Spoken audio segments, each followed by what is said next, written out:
Cześć kochani, ja jestem Piotrek, wy jesteście na kanale Mototracker i dziś skoncentrujemy się na nim, na Wodżu 800 Rally, który jest notabene chyba młodszym, mniejszym bratem mojej Werki, czyli Wodża 900 DSX. Ten film będzie pokazywał ten motocykl przez pryzmat właściciela, czyli mnie, Wodża 900 DSX. Jak wiecie lub nie, od prawie 8 miesięcy jestem właścicielem Wodża 900 DSX. Na początek od razu grube dane. W ciągu tygodnia przebyłem tym motocyklem 2000 km. Czy to jest dużo, czy to jest mało? Nie wiem, nie mnie to oceniać. W każdym razie wydaje mi się, że po 2000 km w intensywnej jazdy, zarówno w terenie, jak i gdzieś tam asfaltami, jestem w stanie coś nieco na jego temat powiedzieć, tak żebyście to wy dostali komplet informacji, takich wartościowych, które przyczynią się do podjęcia tej właściwej decyzji, czy chcecie wybrać 900 DSX, czy to, co tu widzicie, czyli Wodża 800 Rally.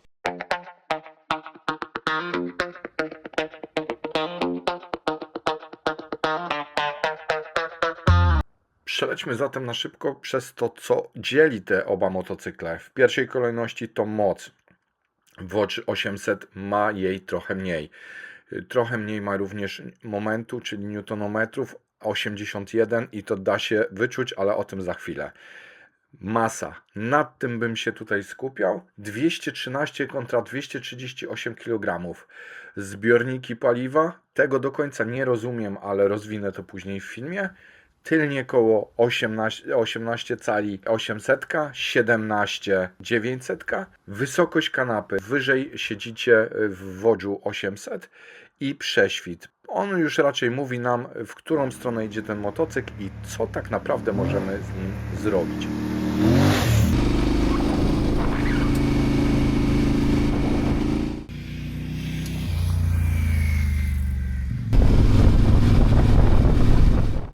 Po zapoznaniu się z technikaliami tego motocykla, ze specyfikacją, wiecie już, że różnice między tymi dwoma motocyklami są.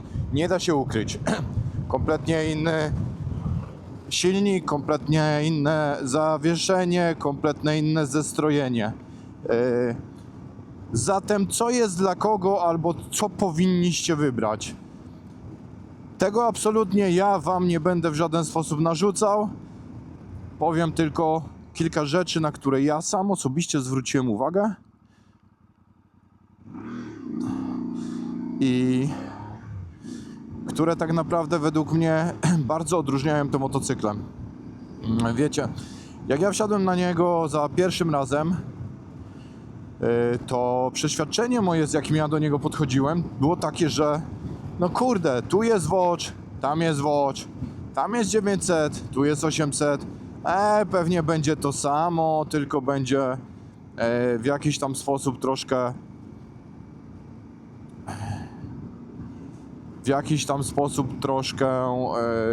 no inne. Natomiast to w jakiś tam sposób troszkę inne zdefiniowało się już podczas dnia pierwszego, gdzie na dobrą sprawę okazało się, że te motocykle są totalnie od siebie różnie.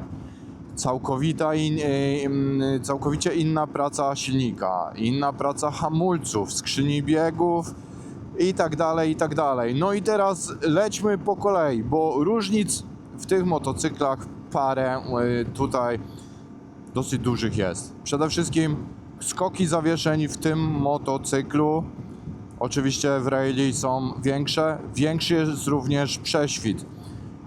Jak dobrze pamiętam, w mojej 900 jest w okolicach chyba 180 czy 180 albo 190 mm, natomiast tu mamy 210, 220, coś takiego. Specyfikacja wam się gdzieś tutaj będzie wyświetlała i będzie prostowało to ewentualne moje jakieś tam rozjechania. Pierwsza sprawa. Druga sprawa, mega istotna, jak nie najistotniejsza, to waga. Kochani, moja Werka waży 238 kg, to jest 238 kg żelastwa. Tutaj macie 215 chyba, jak dobrze pamiętam. To jest 25 kg przeszło różnicy. Różnicy, którą naprawdę da się odczuć. No da się. Ten motocykl jest dużo bardziej taki sympatyczny, przyjazny, w jakichś tam zawrotkach, w skręcaniu, w manewrowaniu, w jeździe po szutrach, w jeździe po większych dziurach, po piasku. Czujecie, że nad nim po prostu w jakiś tam trochę większy sposób panujecie, cały czas mówię w odniesieniu do mojej werki, tak? Do klocka werki. Różnica jest kolosalna. Tam, gdzie werką 2 razy bym się zastanowił, czy wjechać, tym pakuje się bez kompletnie żadnego zastanowienia. To są po prostu inne motocykle, służące do czegoś innego przystosowane. Idąc dalej, w werce mamy dużo większą szybę. Tutaj ta szyba jest taka, ja bym powiedział w ogóle, że ten motocykl bardzo mocno nawiązuje do Tenere, do Yamaha Tenere. No bardzo, nie da się ukryć, i wyświetlacz, i szyba, i te w jakiś tam sposób światła, i generalnie cała sylwetka bardzo mocno do niego nawiązują. To zauważy każdy, z tym nie ma co polemizować. Różnice mamy również tutaj w kołach, kochani. W werce mojej mamy 21 z przodu i 17 z tyłu. Tutaj mamy 21 z przodu i 18 z tyłu. To znowu poprawia nam właściwości jezdne właśnie w szutrach, w lekkim terenie. Ten motocykl od razu wam mówi, co wy macie na nim robić, albo co będziecie robić, albo co będzie wam sprawiało większą przyjemność na tym motocyklu. On, o ile DS900 to jest taki król szos i na tych szosach raczej bym go zostawił, no znacie mnie, więc wiecie, że nie tylko, że ja również sobie tu wjadę, tam wjadę i tak dalej. Natomiast ten to jest w mojej ocenie jeszcze na fajnych laciach, które tu są teraz założone dla Dunlopy Trail Max Ride'y. To jest kapitalna, taka zabawowa, endurowa wersja eksploracyjna. O, wszędołaz. To jest po prostu wszędołaz, którym wy wjedziecie wszędzie. Omawiając ten motocykl, warto również dodać o jego spalaniu. Jak wam zaraz pokażę, na całej trasie 2000 km ten motocykl spalił mi 4,6 litra, gdzie ja naprawdę nie jeździłem jakoś nim wolno. Wręcz starałem się po prostu wykorzystywać to wszystko, co on oferuje. I spalanie jest bardzo dobre. Bardzo dobry już jest również bak w tym motocyklu. 24 litry przy tym spalaniu to przejedziecie między 400 a 500 km. Tu nie bardzo rozumiem, dlaczego projektanci tych motocykli w tym terenowym zastosowali większy bak, przez co również ten motocykl jeszcze waży więcej, czyli mógłby ważyć mniej. A w motocyklu, który służy do połykania kilometrów, czyli w DSX-ie 900, zastosowali zbiornik tylko 17-litrowy, co sprawia, że ja dosyć często odwiedzam stacje benzynowe na nim. Także kończy mi się 200 km, robię 200 km, 230, no i już tej stacji gdzieś tam szukam, żeby nie mieć jakichś głupich sytuacji. Wiecie, to wszystko jest dla mnie akurat troszkę dziwne. Dziwny ten zabieg, nie do końca go rozumiem. No być może ktoś będzie będzie ktoś próbował to wytłumaczyć na zasadzie, że większy zbiornik, no bo wiecie, pojedziecie w teren, Afryka, Sahara, ble, nie ma stacji benzynowych. Okej, dobra, w jakiś tam sposób kupuję, natomiast w większości nie, to do mnie nie przemawia, bo ten motocykl mógłby ważyć nie tam 215, a na przykład w okolicach 200 kg. Kolejne różnice w tych motocyklach są takie, kochani, że u mnie macie white by wire, u mnie macie keyless, Tu macie zwykły kluczyk i tu macie zwykłą manetkę, przez co w DS900 mamy tempomat, mamy quick shifter, mamy więcej trybów jazdy. Natomiast tu mamy tryby tylko dwa. Jest sport i jest normal. Ten normal po prostu tnie wam obroty, tak jakby czułość manetki. Ja jeżdżę cały czas na sporcie i na sporcie mi jeździ się bardzo dobrze. Kolejna różnica to jest no już wspomniany brak quickshiftera. Akurat to dokucza mi bardzo. Mam nadzieję, że jeśli wyjdzie kiedykolwiek kolejna edycja tego motocykla, tego modelu, to producent zadba już o te niuanse, czyli white by wire, o tempomat być może. No ja wiem, że to nie do tego jest motocykl, ale jest to zawsze jakieś pewne usprawnienie, no i przede wszystkim wygoda. Wiecie, jeżdżąc teraz, ostatnio byłem tym motocyklem właśnie, zwiedzałem ścianę wschodnią naszego kraju, zrobiłem przez 6 dni prawie 2000 km. Uwierzcie mi, no kurde, no przydałby się ten tempomat, tak?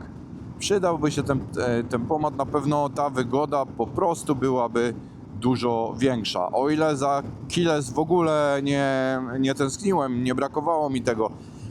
Wręcz ten kluczyk mi tutaj odpowiada bardziej, bo zawsze wiem, że go mam. Jest w stacyjce, więc on jest, a nie... Wiecie z moich filmów, co działo się czasami z tym kluczykiem, a jak nie wiecie, to zapraszam, żeby to śledzić. Kolejna rzecz, silnik.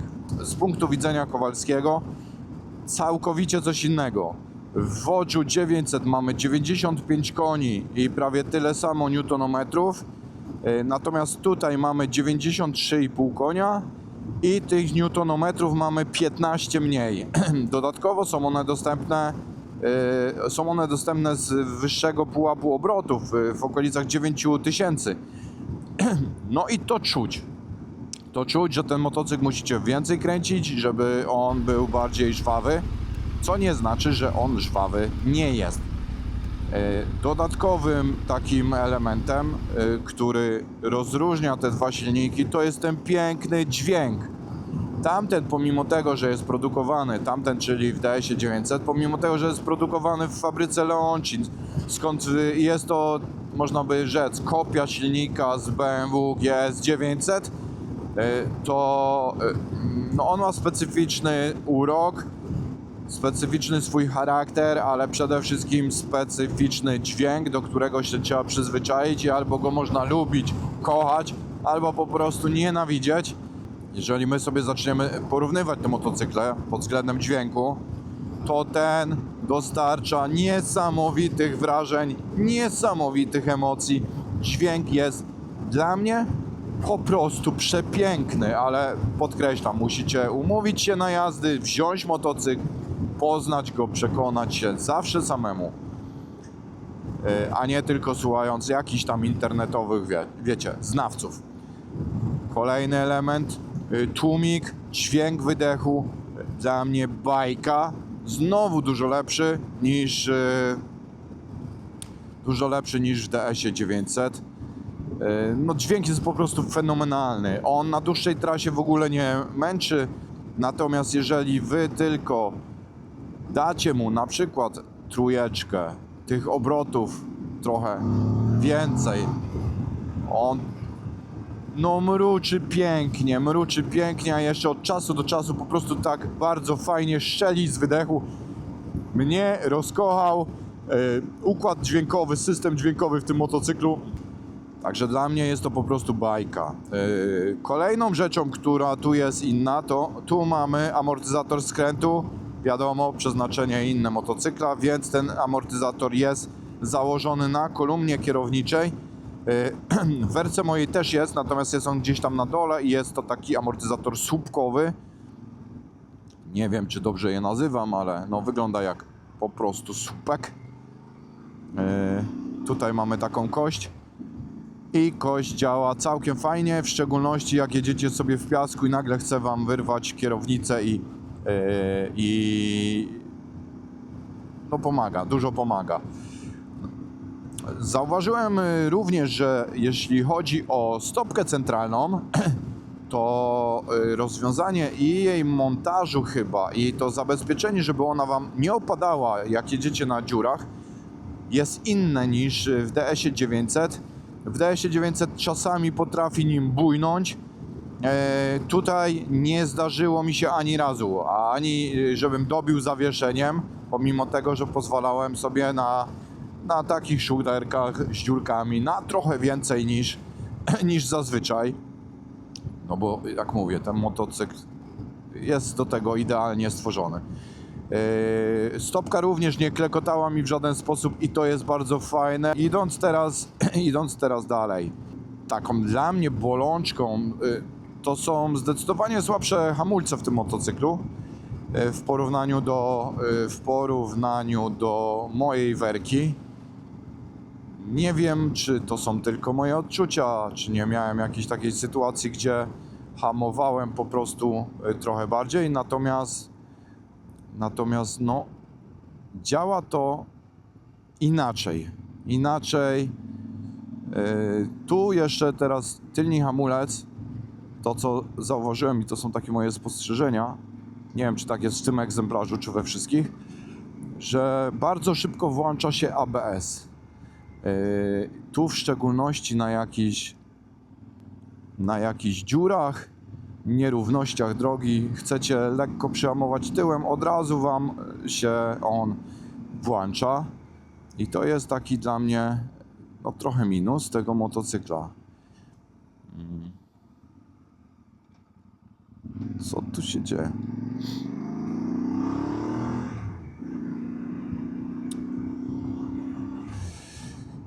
Minusów on ma tu jeszcze parę takich pierdół, które to lusterko ok, to przy większych prędkościach drży.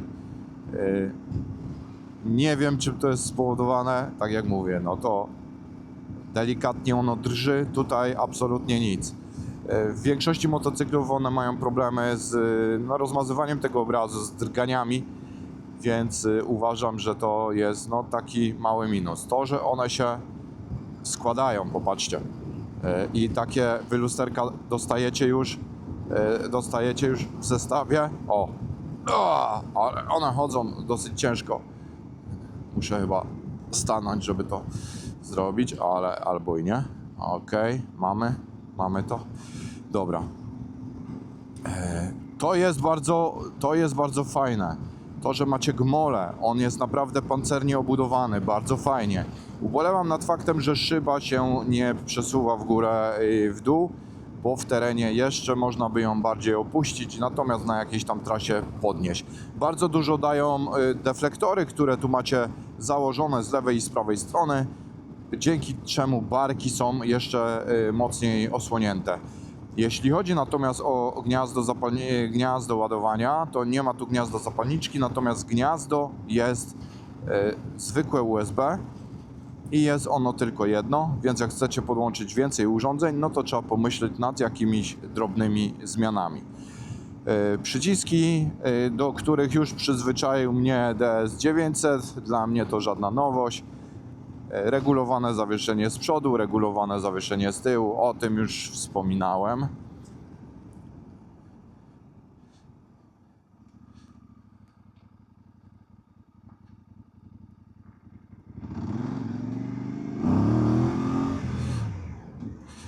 Tu kontrola trakcji działa również tak dosyć agresywnie, ale nie nazwałbym tego minusem.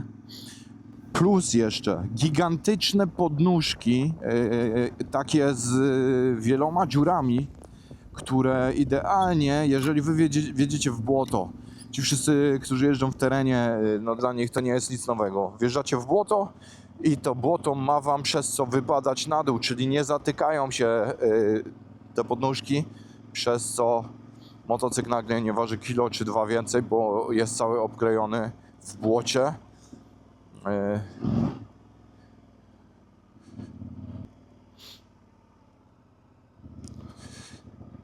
No chyba tu gdzieś muszę zawrócić, bo chyba nigdzie nie przyjadę. Natomiast cały czas nawiązuję do tego, że... A to co? Dobra, jedziemy. że tym motocyklem wszystko po prostu robi się dużo lepiej, dużo wygodniej, dużo przyjemniej. Wiecie, tu naprawdę wy nie musicie się niczego bać, przynajmniej ja się niczego nie boję. Przez to, że on waży te parę kilogramów mniej, to wszystko sprawia, o Boże, gdzie ja jadę? To wszystko sprawia, że jest on dużo łatwiejszy do opanowania. Jest on, no nie walczycie z nim tak jak ja z tym moim. Gdybym go dostał i testował tak jak testowałem mojego DS-a 900, nie mam pojęcia, na który motocykl bym się zdecydował. Dlaczego? Dlatego, że on ma wszystko tak naprawdę, czego ja chcę, czego ja potrzebuję, czego ja oczekuję.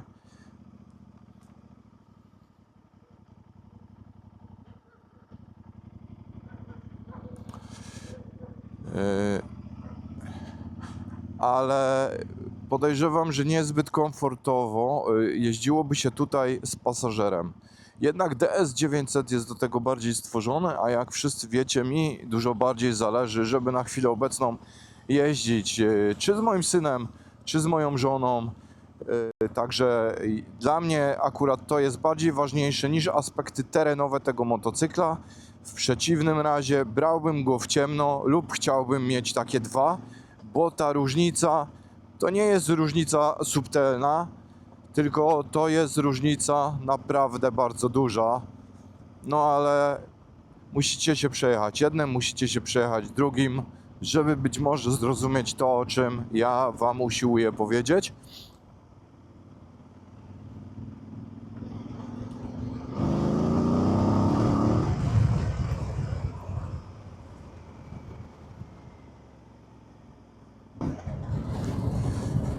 Tymczasem, kochani, ja się z wami żegnam, życzę wam miłego dnia. Wy koniecznie napiszcie, co sądzicie o tym motocyklu. Czy macie go, użytkujecie, czy spotkaliście się z jakimiś jego, nie wiem, wadami większymi, czy mieliście jakieś problemy z nim związane. Dajcie koniecznie znać.